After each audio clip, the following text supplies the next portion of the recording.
May mga pagkain na kapag nakakain natin ay nagbibigay sa atin ng saya. Minsan ang dahilan nito ay meron tayong naaalala sa pagkain na yon. O kaya ay yun ang madalas na niluluto sa atin ng taong malapit sa ating puso. Malaki ang nagagawa ng pagkain sa atin.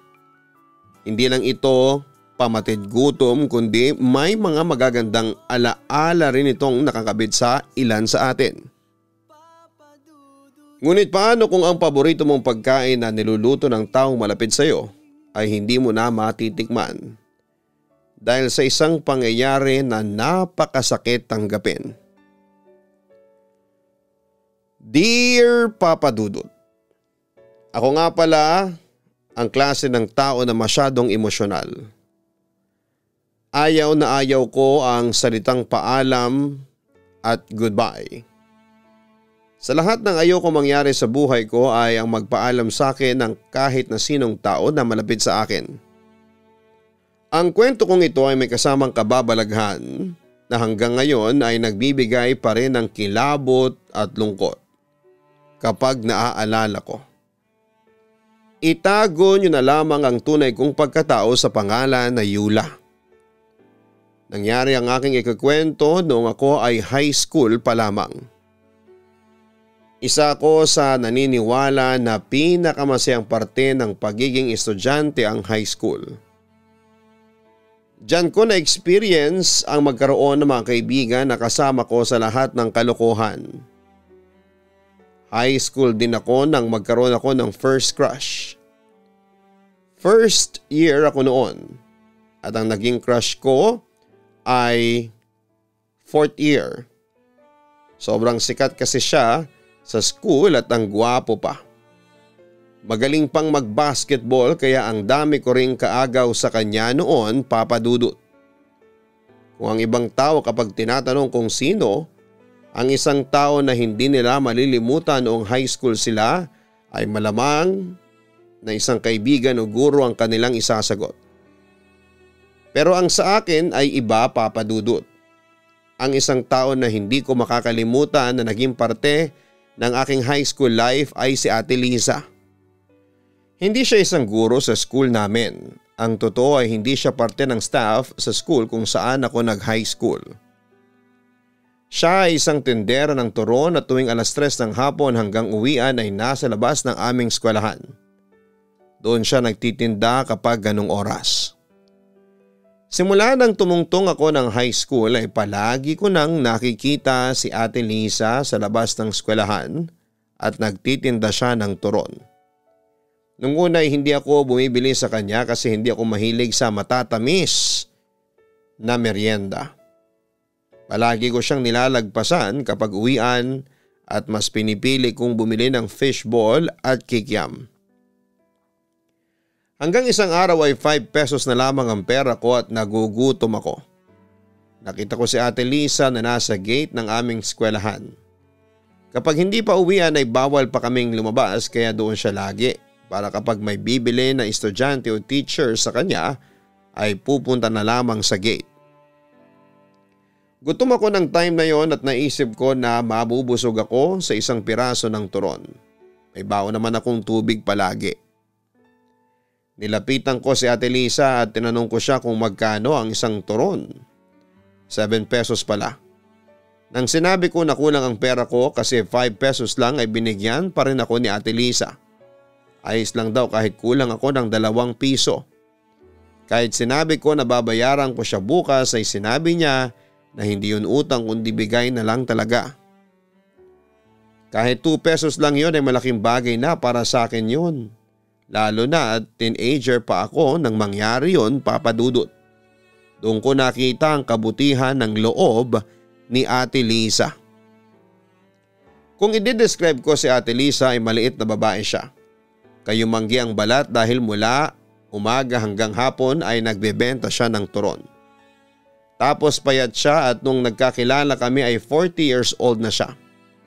Yung mukha niya ay parang palagi siyang pagod pero kapag may bumibili na sa kanya ay automatic na ang matamis na ngiti niya.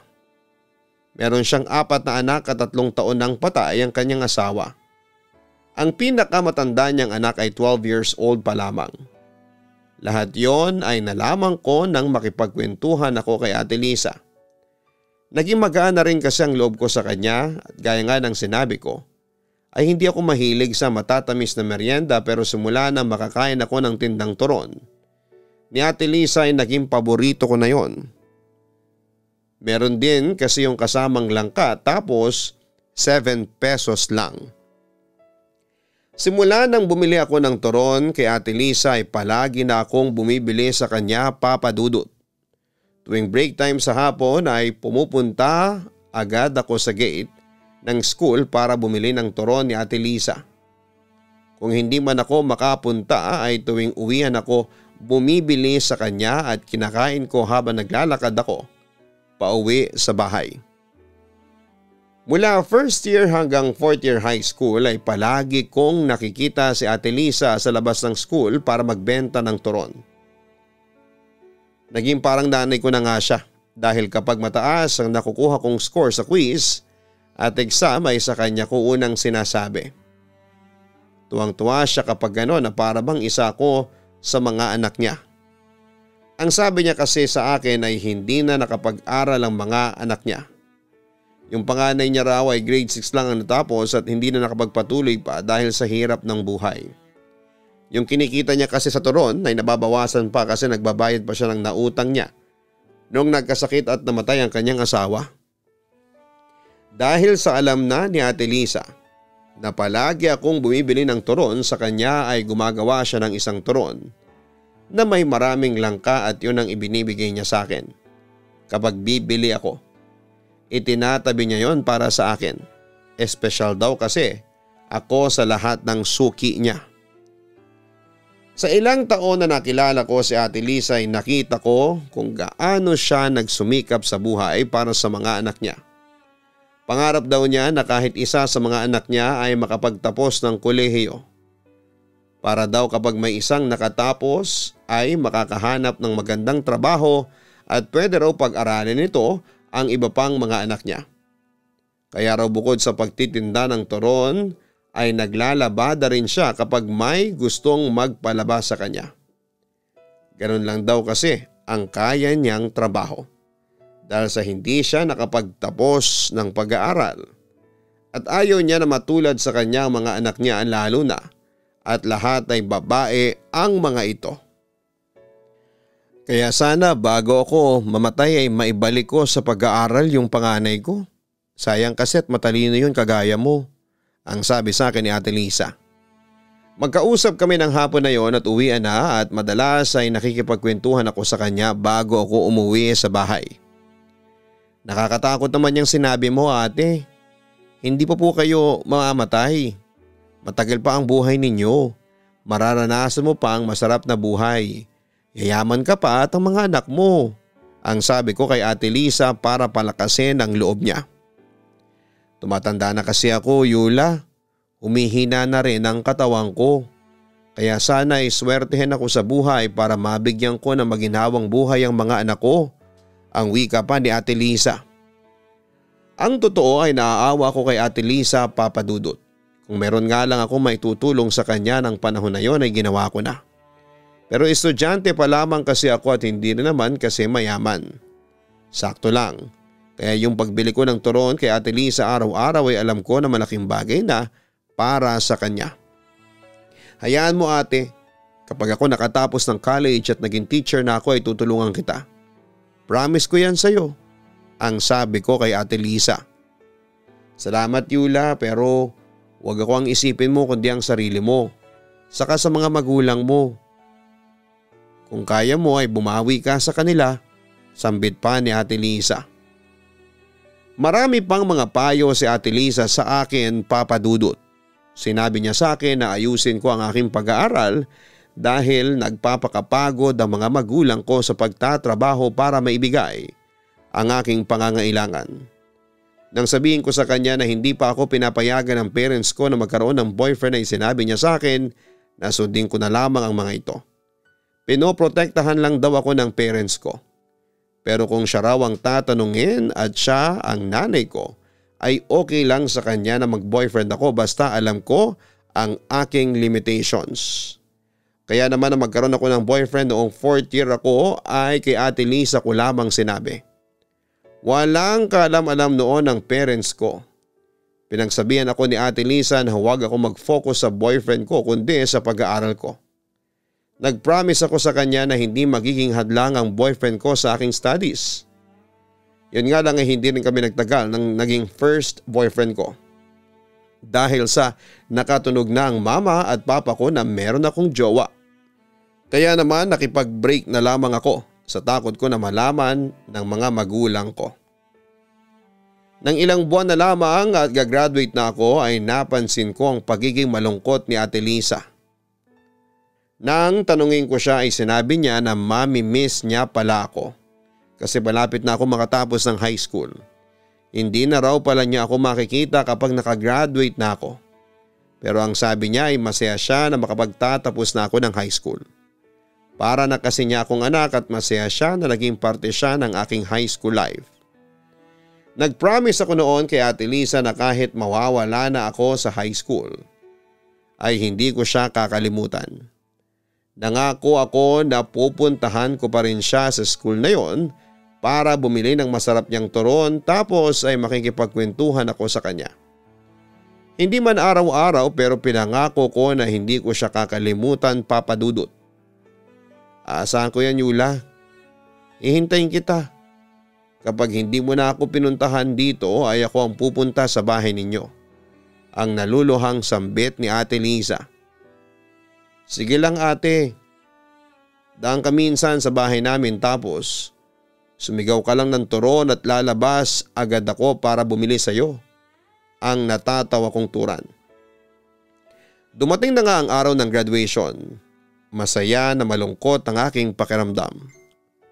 Masaya kasi makakapag-college na ako at malungkot kasi may mga tao akong mami-miss at isa na doon si Ate Lisa.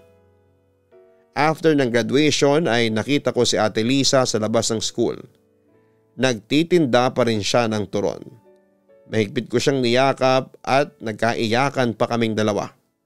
Proud na proud siya sa akin, Papa Dudut, at pinakilala ko siya kina Mama at Papa at sinabi ko na si Ate Lisa ang nagbibigay sa akin ng advice. In-invite namin si Ate Lisa sa bahay para sa simpleng celebration ng aking pagtatapos at nagpunta naman siya. Habang kumakain na kaming lahat sa bahay ay napansin ko na hindi ginagalaw ni Ate Lisa ang pagkain na kinuha niya. Nilapitan ko siya at pasimple ko siyang tinanong kung bakit hindi siya kumakain. Ang naisip ko ay baka hindi niya gusto ang pagkain na inihanda ni Mama o kaya ay bawal ang lahat ng yon sa kanya. Yula, ipapabalot ko na lang ang mga ito ha, para pasalubong sa mga anak ko. Kaya hindi ko na ginagalaw. Ang nahihiyang sabi ni Ate Lisa. Ate, kainin mo na yan tapos ipagbabalot pa kita ng pagkain para sa mga anak mo. Magpakabusog ka ngayon. Maraming pagkain na niluto si Mama, ang sabi ko kay Ate Lisa. Nang sabihin ko yon ay saka lang nagumpisang kumain si Ate Lisa. Habang kumakain siya ay pinagbalot ko na siya ng lahat ng handa at sinadya kong damihan para sa 4 niyang anak. Nakita pa nga ako ni Mama sa ginagawa ko at nang sabihin ko na para sa mga anak ni Ate Lisa ang binabalot ko ay hinayaan lamang niya ako. Mas lalo tuloy akong humanga kay Ate Lisa bilang nanay, Papa Dudut. Kahanga-hanga rin ang mama ko pero sa katayuan ng buhay ni Ate Lisa ay masasabi ko na isa siyang napakabuting ina. Yung pagkain kasi na para sa kanya ay handa siyang hindi kainin para merong kainin ang mga anak niya. After ng high school ay nagpatuloy pa rin ako ng pag-aaral sa college kahit alam ko na medyo kapos kami. Nag-promise si Mama at Papa sa akin na pagtatapusin nila ako hanggang sa maging teacher ako. Basta ayusin ko lamang at mag-focus ako sa pag-aaral. Tungkol naman kay Ate Lisa, kagaya ng promise ko sa kanya ay pinupuntahan ko pa rin siya sa dati kong school kapag kaya ng oras ko. Bumibili pa rin ako ng turon niya at nakikipagkwentuhan sa kanya. Inilapit niya pala sa mayor ng lugar namin ang panganay niyang anak para maging isang scholar. Nagpasalamat siya kay mayor kasi pati yung anak niya na 10 years old ay pinag-aral na rin ito. Sabi ko naman sa iyo ate, huwag kang mawawala ng pag-asa. Makakapagtapos din ng pag-aaral lahat ng anak mo, masaya kong sabi sa kanya. Sana nga Yula. Para naman kapag wala na ako dito sa mundo ay hindi ako mag-alala sa kanila kasi meron silang pinag-aralan. Iba rin kasi kapag may pinag-aralan ng isang tao hindi sila magagaya sa akin, ang sabi pa ni Ate Lisa. Hindi ba ang sabi ko sa iyo ay huwag mong maliitin ang sarili mo ate. Nakaka-proud ka kaya, biruin mo kahit na hindi ka nakatapos ng pag-aaral, nabubuhay mo pa rin ang 4 mong anak. Sabi ko sa kanya. Kahit na nasa college na ako at medyo malayo ang pinapasukan ko sa dati kong school, ay hindi ko pa rin kinalimutan na puntahan si Ate Lisa at bumili ng turon niya. Napupuntahan ko pa siya noon ng 3 o 2 beses sa isang linggo pero nang tumungtong na ako sa pangatlong taon ko sa kinukuha kong kurso ng time na yon ay mas naging busy na ako. At naging resulta noon ay may mga dumaan na linggo na kahit na isang beses ay hindi ko na nagawang puntahan pa si Ate Lisa. Kaya nang isang beses na napuntahan ko siya sa labas ng dati kong school ay sinabi ko sa kanya ang aking sitwasyon at naunawaan niya ako. Huwag ko raw siyang isipin at magagalit pa nga raw siya kapag naapektuhan ang pag-aaral ko nang dahil sa pag-iisip ko na mapuntahan ko siya. Okay na raw sa kanya na makita niya ako na isa ng guro pagdating ng araw. Sa pagkikita namin yon ni Ate Lisa ay napansin ko na sobrang lungkot ng kanyang mga mata.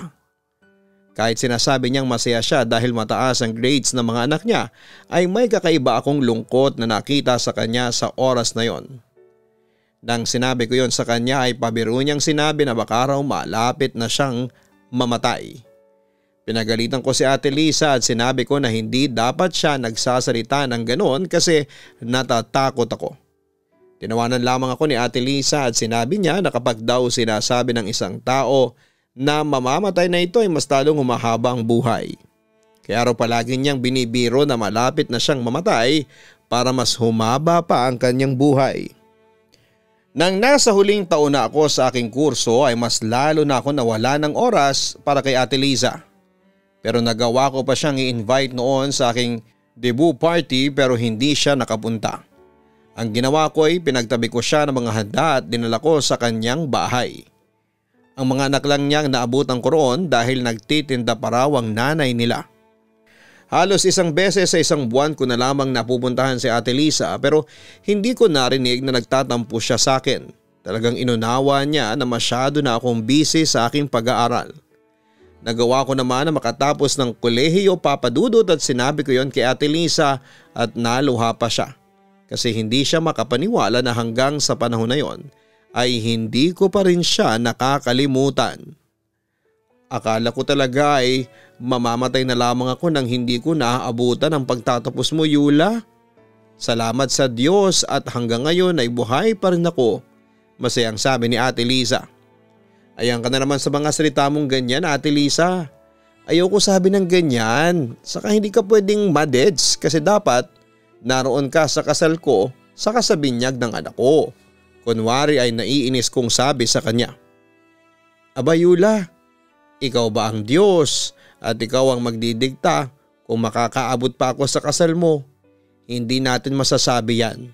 Baka bukas ay mawala na ako kay mamaya. Ang sabi pa ni Ate Lisa. Dahil sa hindi ko nagusto ang usapan namin ni Ate Lisa ay nagpaalam na ako sa kanya. Medyo inis ako nang maghiwalay kami papadudot. Inis ako kasi minsan na nga lang kaming magkita ay puro kamatayan pa ang pinag-uusapan namin. Gusto ko kasi na maging positive lamang siya sa buhay kasi naniniwala ako na marami magandang bagay ang darating sa kanya dahil sa isa siyang mabuting ina at kaibigan. Ang hindi ko alam ay yun na pala ang magiging huling pag-uusap at pagkikita namin ni Ate Lisa papadudot.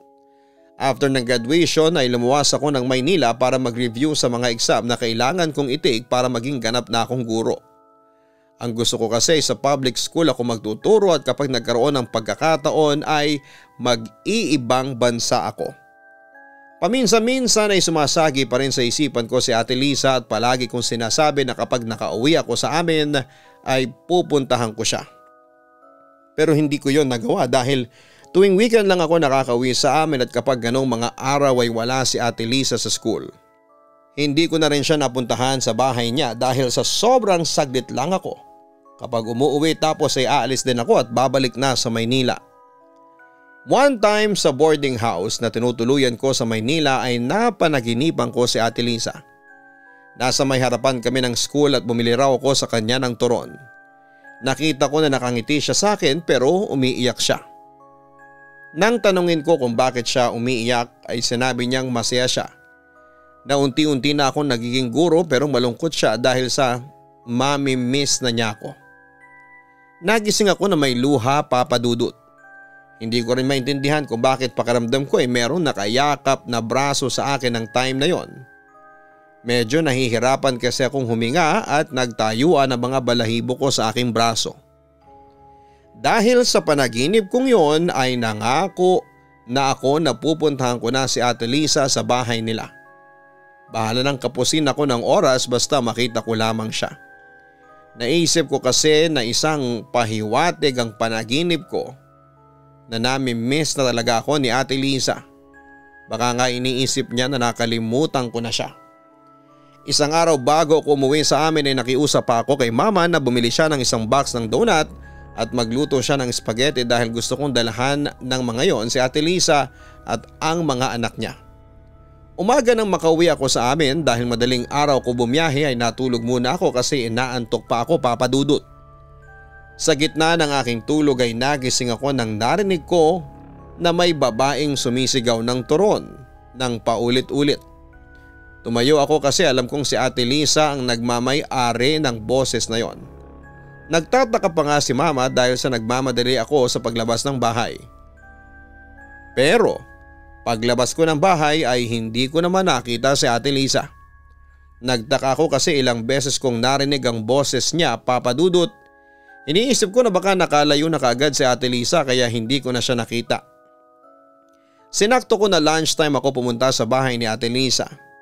Pero nang pagdating ko doon ay wala ng tao. Kahit ang mga anak niya ay wala din. Nagtanong ako sa isang malapit na bahay kung nasaan si Ate Lisa at doon ay nalaman ko ang isang balita na talagang dumurog sa aking puso. Ang sabi sa akin ng napagtanungan ko ay mag-iisang buwan nang wala roon ang mga anak ni Ate Lisa. Kinuha na pala ng kapatid ni Ate Lisa ang mga bata. Nang tanungin ko kung bakit ay sinabi sa akin na wala na kasing mag-aalaga sa mga bata dahil namatay na si Ate Lisa. Mahigit isang buwan nang nakakaraan. Nasagasaan si Ate Lisa ng truck habang nagtitinda ito ng turon. Dead on arrival. Hindi na nga raw napaglamayan at diretso libing na dahil yun lang ang sinagot ng driver ng truck tapos ay binigyan lang ng kaunting pera ang mga anak ni Ate Lisa. Ayaw ko pang maniwala sa mga sinabi sa akin, Papa Dudut. Ate, nagbibiro naman yata kayo eh. Paanong patay si Ate Lisa ay narinig ko pa siya na sumisigaw ng turon nang dumaan sa tapat ng bahay namin. Nakatawa ko pang sabi. Totoo ang sinasabi ko. Patay na talaga si Lisa. Kahit kanino ka pa magtanong dyan ay parehas lang ang isasagot sa'yo. Wika ng napagtanungan ko. Unti-unting nag-sink in sa utak ko ang lahat ng sinabi sa akin, Papa Dudut. Tinanong ko kung saan nakalibing si Ate Lisa at mabuti kasi mabait yung napagtanungan ko. Sinamahan pa niya ako. Pagdating sa sementeryo ay inihatid pa niya ako sa puntod ni Ate Lisa at wala yung lapida. Isinulat lamang sa semento ang pangalan ni Ate Lisa at ang birth date at ang araw ng kamatayan niya. Nang makita ko na ang libingan ni Ate Lisa ay napaiyak na ako. Hindi ko man siya kadugo ay talagang hagulhol ang iniyak ko. Panay ang hingi ko ng sorry sa kanya dahil sa hindi ko na siya nabigyan ng oras simula nang magpunta ako sa Maynila. Gusto ko pa sanang magluksa pero kailangan ko nang bumalik sa Manila kinagabihan. Sinabi ko kina mama at ang aking natuklasan tungkol kay Ate Lisa at kahit ang pamilya ko ay nalungkot. Alam kasi nila kung gaano ako kalapit kay Ate Lisa at naging malaking bahagi ito noong ako ay nag-aaral pa lamang ng high school. Lutang na lutang ako pagdating ko sa boarding house sa Maynila, Papa Dudut.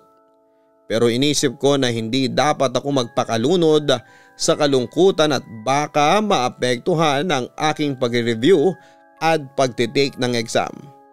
Alam ko na hindi matutuwa si Ate Lisa kapag bumalik ako. Simula nang malaman ko na patay na si Ate Lisa ay palagi na akong nakakaramdam ng kakaiba.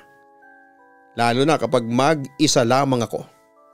Madalas kasi ay late na akong natutulog dahil nagbabasa pa ako at nag-aaral. May isang pagkakataon na habang nagbabasa ako ay may narinig akong sumisigaw ng turon sa labas ng boarding house. Ang nakakakilabot pa ay kaboses yun ni Ate Lisa. Kapag sumisilip naman ako sa bintana ay wala akong nakikitang nagtitinda ng turon na halos gabi-gabi ko yung napapakinggan. Anong sinisilip mo dyan, Yula? Alam mo, ilang gabi na kitang napapansin na palagi kang nasilip sa bintana kapag ganitong oras. Siguro'y dumadaan ang crush mo, no? Panunukso sa akin ng kasama ko sa boarding house na si Emma. May narinig kasi akong sumisigaw ng turon. May narinig ka rin ba? Tanong ko. Turon ng ganitong oras? Wala nang nagtitinda ng turon ng hating gabi. Balud pa pwede. Natatawang sagot pa ni Emma. May narinig talaga ako. Pilit ko. Ako ay wala. Siguro'y kaka-review mo yan. Kung ano-ano tuloy yung pumapasok at napapakinggan mo sa utak mo. Ipahinga mo rin kasi ang utak mo, ang sabi pa ni Emma. Sigurado ka bang wala kang naririnig? Ulit ko sa aking tanong. Wala talaga. Ang tahimik nga ng paligid natin. Saka kung meron man akong naririnig, di sana ay lumabas na ako kasi favorite ko ang turon, ang sabi pa ni Emma. Hindi ko alam kung bakit ako lamang ang nakakaparinig ng sumisigaw ng turon tuwing gabi. Naisip ko na baka nagpaparamdam sa akin si Ate Lisa kaya isang gabi bago ako matulog ay isinama ko sa dasal ko si Ate Lisa. Ipinagdasal ko ang katahimikan ng kanyang kaluluwa at sana'y wag niya akong multuhin kasi matatakotin ako sa mga ganon. Malaking bahagi ko ay parang nawala simula nang mamatay si Ate Lisa. Siyempre marami akong promise sa kanya. Marami akong gustong ma-achieve na gusto ko ay masaksihan niya. Pero hindi na yon nangyari dahil sa namatay na siya. Ang masakit pa sa akin ay may inis ako kay Ate Lisa sa naging huling pag-uusap namin. Nilayasan ko pa nga siya kasi puro kamatayan ang lumalabas sa bibig niya. Feeling ko ay ang tanga ko kasi hindi ko naramdaman na parang nagpapaalam na si Ate Lisa noong huling beses ko siyang nakausap. Kaya ang mga pagpaparamdam ni Ate Lisa sa akin ay naisip ko na makagalit o may tampo siya sa akin. Hindi lang kasi natigil ang pagpaparamdam niya doon sa napapakinggan kong sumisigaw ng turon. Maraming beses na parang nararamdaman ko siya na palaging nakasunod sa akin o kaya ay nasa tabi ko siya. Yung bigla na lamang akong kikilabutan at magtataasa ng balahibo sa braso. May nakapagsabi pa naman sa akin na kapag ganun daw ay ibig sabihin may kaluluwa na malapit sa iyo. Isang gabi nasa boarding house ako noon, nakahiga na ako.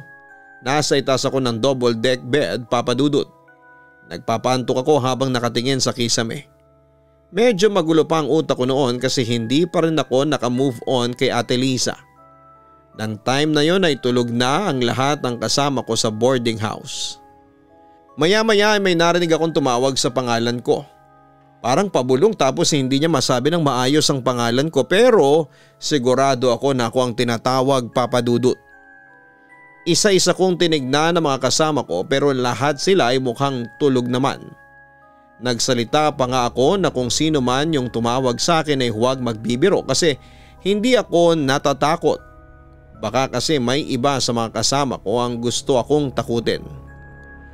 Buwaba muna ako ng higaan ko para magpunta sa banyo. Mabilis lang naman ako, Papa Dudut. Paglabas ko ng banyo ay nagkaroon ng kaunting liwanag sa kwarto dahil sa nakabukas pa yung ilaw sa banyo. At hindi ako nakagalaw na may nakita akong babae na nakatayo sa may tabi ng higaan ko. Base sa tindig at payat ng katawan niya ay alam kong si Ate Lisa yon, Papa Dudut. Ang nakakatakot lang ay wala siyang mata.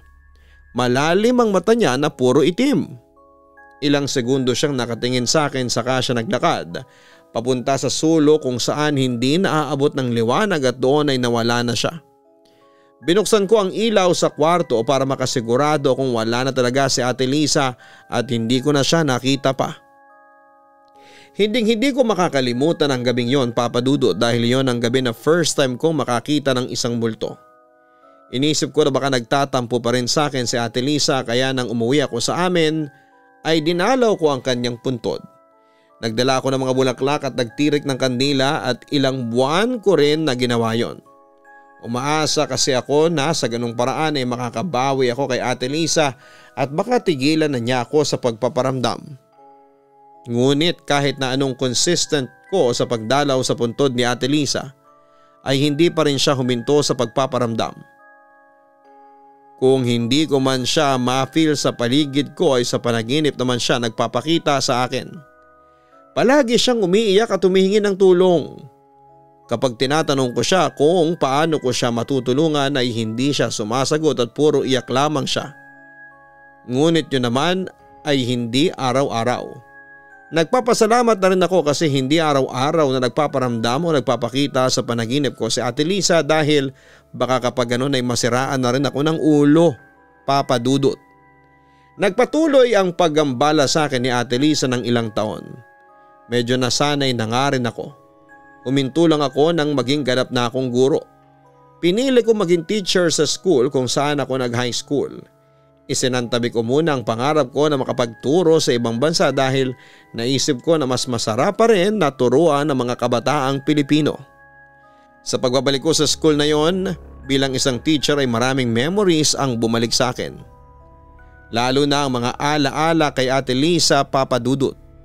Hanggang sa panahon na yon ay natatandaan ko pa rin ang mga advice niya sa akin at ang lasa ng turon niya na maraming langka. Kapag nga nakikita ko yung gate at pauwi na ako ay naaalala ko si Ate Lisa. Talagang nasabi ko na habang nabubuhay ako ay hindi ko talaga siya makakalimutan. After a year na ako ay nagtuturo sa school na yon ay normal naman ang lahat. Wala namang pagpaparamdam si Ate Lisa at hindi ko na rin siya napapanaginipan. Nagkaroon na ako ng boyfriend ng time na yon, si David, isa siyang mechanical engineer. Tuwing uuwi ako ay sinusundo niya ako kapag wala siyang pasok o kaya ay kapag maaga siyang nakapag-out sa trabaho niya. Meron kasi siyang kotse. Isang hapon ay sinundo ako ni David habang nasa sasakyan niya ako ay bigla akong may naamoy na turon na may langka. Naalala ko nga agad si Ate Lisa kasi gano'n na gano'n ang amoy ng turon na binibenta niya sa akin. Yung mas nangingibabaw yung mabangong amoy ng langka. May turon ka bang binili? Nakangiti kong tanong kay David. Nakwento ko kasi sa kanya na paborito kong merienda ay turon lalo na kapag si Ate Lisa ang nagluluto. Turon? Wala hindi ka naman nagsabi na gusto mo. Saka saan ako bibili ng turon? Nagtatakang tanong pa ni David. Sure kang wala, may naamoy kasi akong turon dito sa kotse mo. Sambit ko. Paanong mag-aamoy turon ang sasakyan ko? Hindi naman langka o banana ang scent ng air freshener ko. Alam mo, nagugutom ka lang siguro. Kumain na tayo sa labas, later na kitang iahatid sa inyo after nating mag-dinner. Ang natatawang wika pa ni David. Kinulit ko si David at baka may tinatago siyang turon pero wala raw talaga. Kung meron man ay ibibigay naman daw niya sa akin. Isa pa'y walang naaamoy na turon si David. Ako lang ang nakakaamoy, Papa Dudut. Bigla akong kinalabutan dahil sa nagkaroon ako ng feeling na nagpaparamdam ulit si Ate Lisa sa akin. Alam ni David ang lahat tungkol kay Ate Lisa at ang nangyari sa akin after na mamatay ni Ate Lisa. Habang kumakain kami ng gabi na yon ay sinabi ko sa kanya na may pakiramdam ako na nagpaparamdam ulit si Ate Lisa. At yung amoy ng turon sa sasakyan ni David ay isang sign. Pinayuhan ako ni David na dalawin ko ulit si Ate Lisa sa puntod nito at baka nami-miss na ako. Sinunod ko ang sinabi ni David, taon na rin kasi ang binilang simula ng huling beses na napuntahan ko ang puntod ni Ate Lisa, kaya pagdating ng Sunday ay pumunta ako sa sementeryo at nagdala ng bulaklak at kandila para kay Ate Lisa. Nalungkot ako nang makita ko na wala pa rin palang lapida ang puntod niya. Kaya habang kinakausap ko siya ay pinangako ko sa kanya na paggagawan ko siya ng magandang lapida, total ay kumikita na ako ng time na yon. 1 week lang ang binilang ay napalagyan ko na ng lapida ang puntod ni Ate Lisa. Ate Lisa, nalagyan na kita ng magandang lapida ha. Sana naman ay huwag mo na akong pagparamdaman at magpakita sa akin. Alam mo na matatakotin ako, hindi ba? Pabiro kong sabi habang nasa harapan ako ng puntod ni Ate Lisa. Akala ko'y okay ng lahat pero hindi pa rin pala, Papa Dudut. Habang nasa bahay kasi ako ay naamoy ko ang turon na maraming langka. Hindi ko na lang sinabi kina mama at baka pati sila ay matakot na kagaya ko. Minsan habang natutulog ako ay bigla akong nagigising ng 3:00 ng madaling araw. Mag-isa lamang ako sa kwarto dahil simula nang magkaroon ako ng work ay nagpagawa ako ng sarili kong kwarto sa ibaba para kapag gumagawa ako ng lesson plan ay walang makakaistorbo sa akin. Dati kasi kasama ko sa kwarto yung isa kong kapatid. Sa dami ng oras na pwede akong magising ay hindi ko alam kung bakit 3:00 pa ng madaling araw, Papa Dudut. Tapos ang bigat ng pakiramdam ko na parang gusto kong umiyak. Kahit na wala naman akong dahilan para umiyak. Hanggang sa muling nagpakita si Ate Lisa sa akin sa pangalawang pagkakataon. Nakatayo siya malapit sa bintana ng aking kwarto. Gusto ko sanang itanong sa kanya kung bakit siya ulit nagpakita sa akin pero inunahan ako ng takot. Tumakbo ko palabas ng kwarto ko at nakisiksik muna ako sa kwarto ng kapatid ko. Hindi ko sinabi sa kanya ang totoong dahilan kung bakit ako umalis ng kwarto ko. Ang sinabi ko na lamang ay namiss ko siyang katabi sa pagtulog. Buong linggo akong nag-isip dahil sa muling pagpapakita sa akin ni Ate Lisa. Naroon na naman yung pakiramdam ko na nasa tabi ko siya palagi. Maging sa pagtuturo ko ay lutang ako kasi hindi ako makapag-concentrate sa ginagawa ko dahil kay Ate Lisa. Kinausap ko ulit si David tungkol kay Ate Lisa at kahit siya ay kinilabutan ang sabihin ko na nagpapakita sa akin si Ate Lisa. Ang sabi sa akin ni David ay baka merong gustong sabihin sa akin si Ate Lisa kaya nagpakita ulit ito sa akin. Hindi ko alam pero ng time na magkausap kami ay sumagi sa utak ko ang mga anak ni Ate Lisa na umuwi sa probinsya nila. Na-curious ako bigla kung ano nga ba ang lagay nila at kumusta na sila. Ang ginawa ko ay bumalik ako sa lugar kung saan dating nakatira si Ate Lisa at kinausap ko yung napagtanungan ko dati kung alam niya kung saan ba ang eksaktong lugar na inuuwian ng mga anak ni Ate Lisa. Ang nasabi niya lang sa akin ay ang barangay at bayan ng probinsya kung saan ay umuwi ang mga anak ni Ate Lisa. Nag-leave ako ng ilang araw para mapuntahan ang lugar na yon. Sinamahan ako ni David para meron akong driver. Talagang todo suporta siya sa akin ng time na yon, Papa Dudut. Dumiretso kami sa barangay hall ng lugar kung saan ay nakatira ang anak ni Ate Lisa. Sinabi ko ang buong pangalan ng panganay na anak ni Ate Lisa sa babaeng naroon at agad niyang natukoy ang tirahan ng mga ito. Pinasamahan pa nga ako sa isang tanod. Nang marating namin ni David ang bahay na sinasabi kung saan nakatira ang kapatid ni Ate Lisa na siyang kumupkop sa anak ni Ate Lisa ay agad kong nakitang panganay na anak ni Ate Lisa. Dalagang-dalaga na siya ngunit payat. Hindi ganong kalaki yung bahay at pumasok kami at nakita ko rin ng iba pang mga anak ni Ate Lisa na sobrang papayat. Natatandaan pa ako ng panganay ni Ate Lisa na itatago ko sa pangalang Jenny. Ako raw yung nagpabaon sa nanay nila ng maraming pagkain dati. Sobra akong naawa sa kanila kasi ang papayat nilang magkakapatid. Nang tanungin ko si Jenny kung kumusta sila sa poder ng tita nila ay nagtaka ako kasi bigla siyang umiyak. Sinabi niya sa amin ni David na sinasaktan sila ng tita nila at ng asawa nito. Imbes na pag-aralin ay ginawa raw silang mga utusan at kung minsan ay hindi sila pinapakain. Ipinakita ni Jenny ang mga pasan nilang magkakapatid at may paso pa sila ng sigarilyo ni Jenny.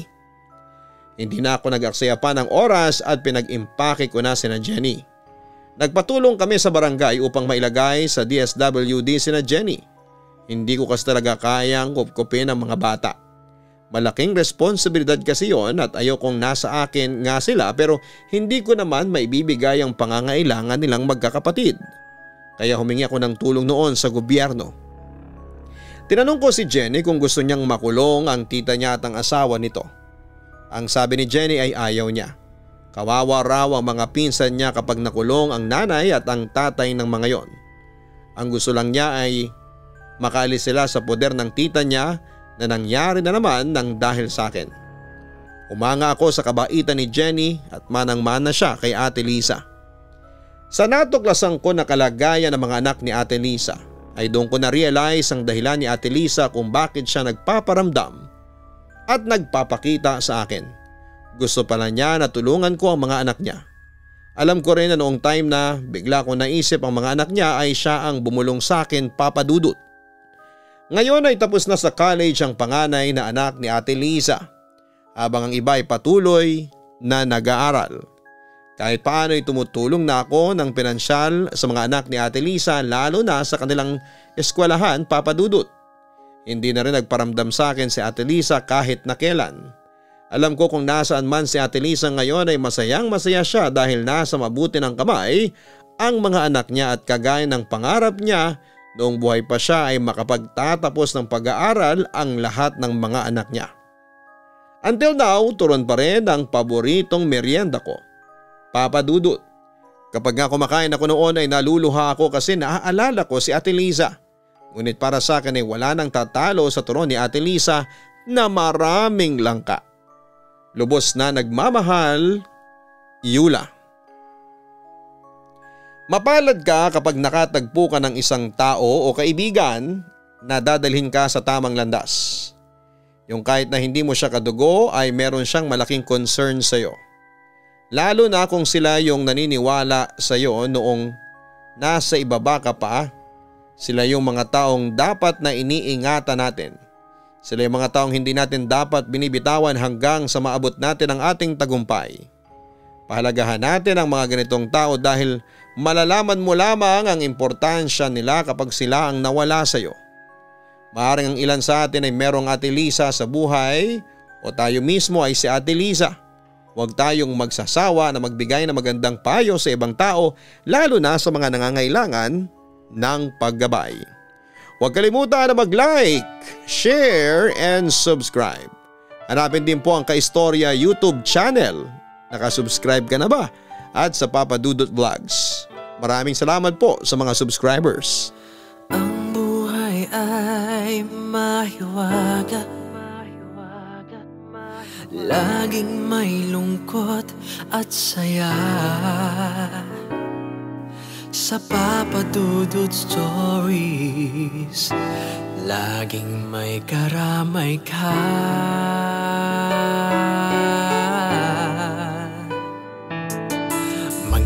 Problemang kay bigat, dito ay pakikinggan ka. Sa Papa Dudut Stories, kami ay iyong kasama.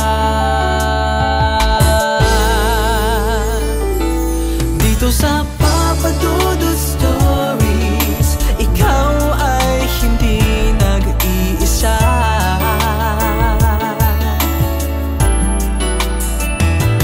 Dito sa Papa Dudut Stories, may nagmamahal sa'yo. Papa Dudut Stories, Papa Dudut Stories,